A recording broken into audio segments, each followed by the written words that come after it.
Welcome to The Last Word. Chris Popes once again and David Jenkins. District baseball over. We're in the playoffs. Mm-hmm. It's a great time of year. They just keep falling like flies. We're down to just a couple teams.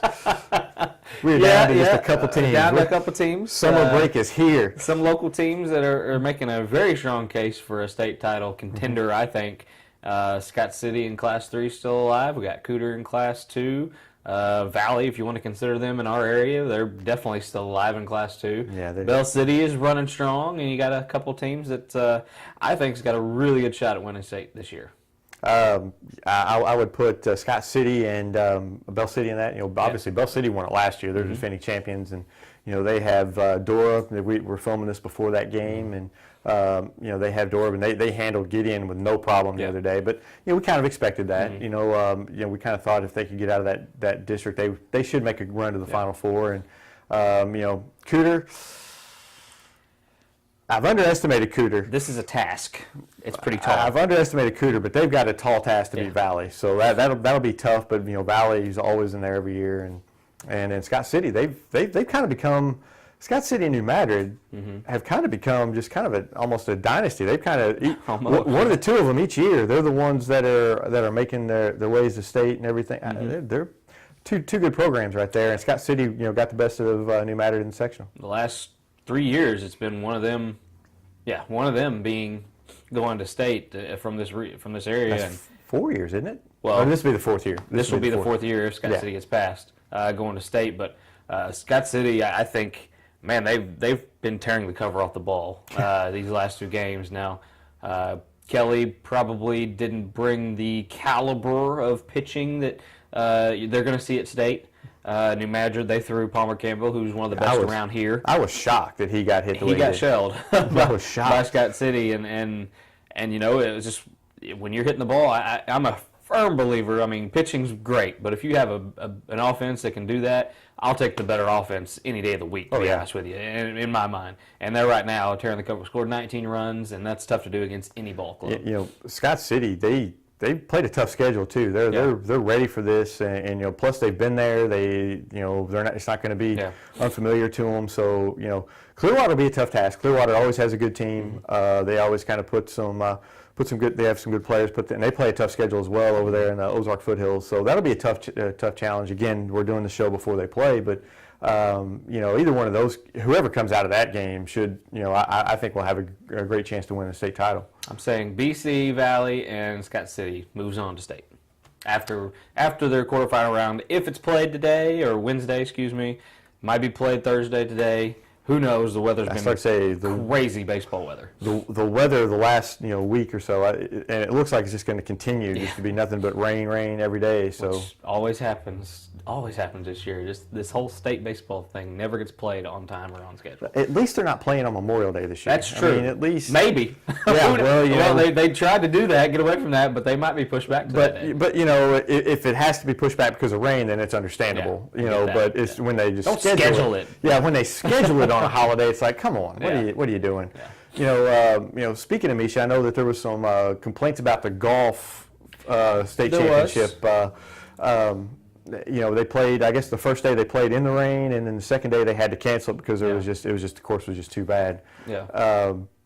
You know, as someone who golfs a lot, I understand. Normally, I'll bash Misha on every chance I get because you know it's Misha, but you know I actually understand this. You can't rent that for an extra day. No. I mean that's a lot of money, and whenever most times you don't have that. And I know there's a lot of people making a case about that. What are your thoughts on it? And I get it. It's a lot of people don't look at the money aspect of it to rent out an entire golf course for because they have to close that down the entire day. Exactly, and you're missing out on revenue that's coming in. And honestly, golf is not a sport that brings a lot of spectators. Right. To be honest with you, you have parents that are there, coaches, and I'm guessing that's probably about it. Yeah. Not saying that it's not important, but I'm just saying it just doesn't draw the spectators like a football or a basketball or baseball game does. And to rent out an entire golf course, I don't know how much it costs, but to rent out, say, the higher-end golf courses that some of the bigger schools play in, it's probably going to be a pretty penny. So I get it why they shut it down. It sucks. It really does for those kids who's put off the year to do that. But it's kind of one of those things you have to understand each side of it, and in this case, I think Misha, I wouldn't want to call it the right thing, but they did the responsible thing, I think. Right. You can't put a dome. You can't put a dome over a golf course, and that's the only way you're gonna. If that's the case, my shots would just. You can't do that, and it's the cost is too much. I think so. I don't have any issue, and it stinks, and I feel for those players, but. At the same time, it is what it is. You can't, and normally they try to play that. I know for years, they would play it, even in a steady rain, they would play it. It was just, it was just too bad. The course was just too bad, and you're going to mess the course up too much, and you can't do that. I was going to say that you run the risk of hurting the course that you're renting, and then run the chance of not having the option to play that course again because you're like, well, you screwed our course up, so we're not going to have you guys here. Right. So I think it was actually a good decision by Misha. It's a bad situation, but a good decision. Yeah. There's some track and field field news coming on. We got the Class 1 and 2 was this past weekend.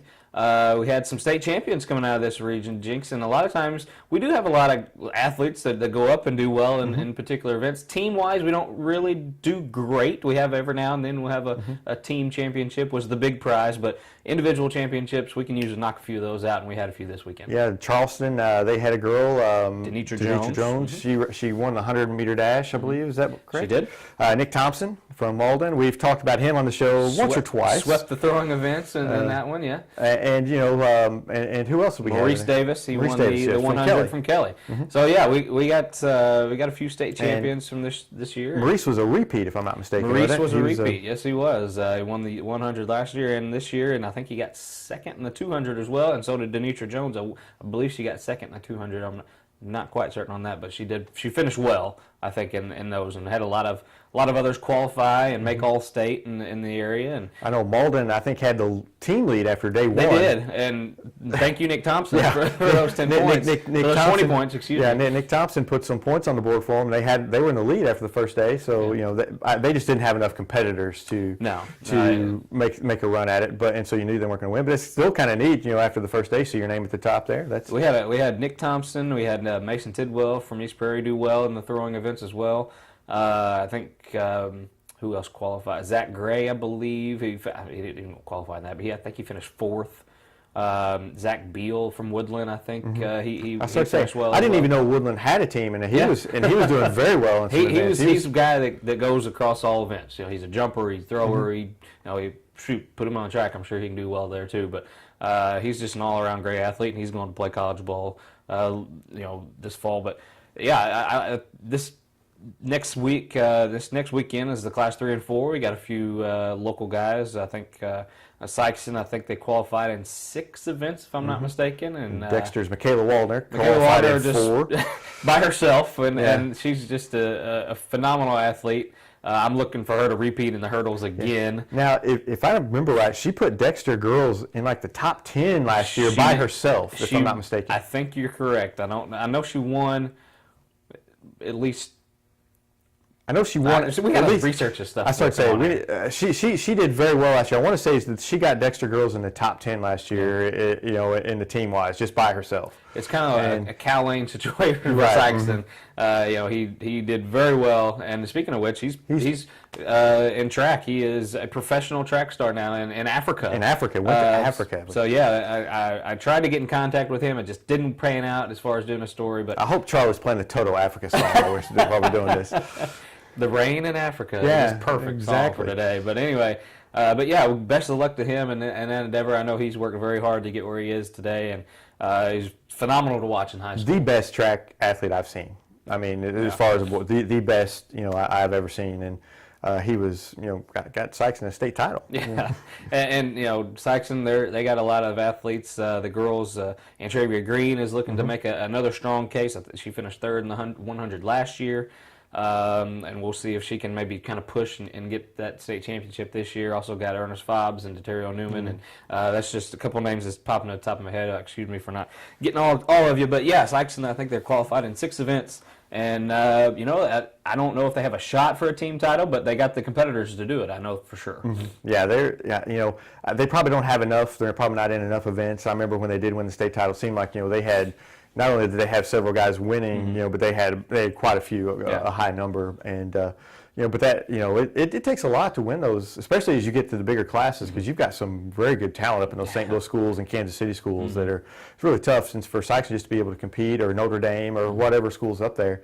I know in the bigger classes you got Poplar Bluff, who always does well at the track and everything. Jackson does well. Our schools are very competitive up there at the track meets, and those are some very good talent. People don't realize the numbers they put up and the times that they post. They're nationally. We had a high jumper around here that from Sykes, and Betsy Borgsmiller went up there and won state, and she went on these national track meets. I mean, there's a lot of Missouri has a lot of good track athletes, and they play. I was going to get your thoughts on this. They moved the track to Jefferson City High School. It used to be on at Lincoln University. Dwight T. Reed Stadium. They moved it to high school. I didn't have a problem with the move. I understand why. I think it's probably another money issue as far as just saving some money. Do you think that's kind of viewed as maybe a slight a little bit towards track, or seeing as that other sports are played at bigger, maybe college venues, and this one's played at a high school? I don't think so, because it's a huge. It's huge. Yeah. I don't think it's a slide at all. I think it's maybe possibly an upgrade, because Lincoln University Stadium, it's been there for a while, and it's, from what I understand, the Jeff City complex is really, really nice. So I don't think it's a slide at all. I mean, I guess we'll wait and see whenever we hear people that have come back and see any complaints or anything. When it was announced that it was moving there, I saw a few people that was just kind of upset about the move, and just kind of said, well, they just don't really care about track because this is a high school. Well, this is a pretty good high school to have it at as far as the stadium goes. It's not like we're throwing it at a high school that has a blacktop track and just a few stands. And I mean, it's a really, really nice track, and it's a big stadium if I remember right. And so I mean, I don't. And sometimes I think they kind of go overboard on their stadiums. I would like it at a smaller venue, where the crowd plays more of an impact. It's nice, the football championships when they were in the Dome, but the crowd really didn't play a part, because it was so. So I like them at the smaller venues. I think it's fine, and as long as they're in great shape, and this one is, so I don't have a problem with it at all. Let's hope the rain stays away from the Jefferson City area, and they can get that taken care of Friday and Saturday, and have a nice weather for track, because it's always, the times get better. It's sunshiny day and no wind and no rain. I think we want good times and good performances. I think the one year I went up there, it rained one day and was sunny and sunburned everybody to a crisp the next. It's typically how it goes. You don't want the rain for sure, but you'll take the sun, but you get some sunscreen. Yeah. Well, I think that pretty much wraps it up for today.